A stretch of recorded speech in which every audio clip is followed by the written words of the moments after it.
Тараптардын жарыш сөзү аяктап, айыпталуучулар акыркы сөзүн айтышты. Эми экинчи соттук инстанциянын өкүмү гана калды. 3 судьядан турган соттук коллегиянын алдында оор милдет турат. 80 томдон ашуун материал, чуулгандуу иштер, чаташкан фактылар. Бул иштердин жыйынтыгын эл 6 жылдан бери күтүп келет. Апрель окуясы боюнча кылмыш иши каргашалуу күндүн эртеси козголгон.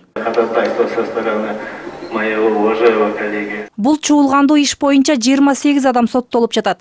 Кылым соту деп аталган алгачкы соттук отурум 2010 жылдын 30 ноябрында спорт ордосунда белгиленген. Жакындарын жоготуп, жаны ачып тургандар айыпталуучуларды көргөндө ызырынып, баш аламандык орун алган эле. Андан көп өтпөй имараттын жанында жардыруу уюштурулуп, анын кесепетинен коопсуздук кызматынын 4 өкүлү жараат алган. Ушул окуялардан улам апрель сотун күзөт департаментинин залында улантууга туура келген. Ал жакта процесс 3 жылдан ашык убакытка созулду. Биринчи соттук инстанциянын чечими Бишкек гарнизондук сотунда 2014 жылы 25 июлда угузулган. Анда мурдагы президент Курманбек Бакиев, анын иниси, мамлекеттик күзөт кызматынын мурдагы жетекчиси Жаныш Бакиев жана ошол кездеги премьер-министр Данияр Үсеновдор сыртынан өмүр бою эркинен ажыратылган. Ал эми Бакиевдин тунуулу Марат Бакиев 10 жылга сыртынан соттолгон.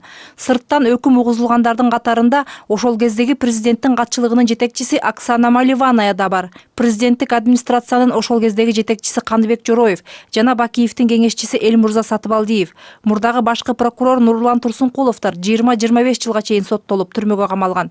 Ошол кездеги коопсуздук комитетинин төрагасы болуп турган Мурат Суталинов алгач Казакстанга качып кетип, кийин өз ыктыяры менен сотко келген. Ал соттук отурумга эч кимге билинбей келип отургандарды таң калтырган.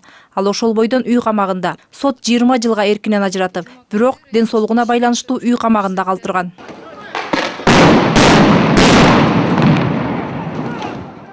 Кимдир бирөөлөрдүн буйрутмасы менен ок чыгаргандар соттолуп, ачыныгы күнөөкөрлөр жоопкерчиликтен буйтап кетишти. Чындыгында ошол кезде майлуу сүттүү кызматтарды ээлеп тургандар өлкөдөн сырткары чыгып кетүүгө үлгүрүштү.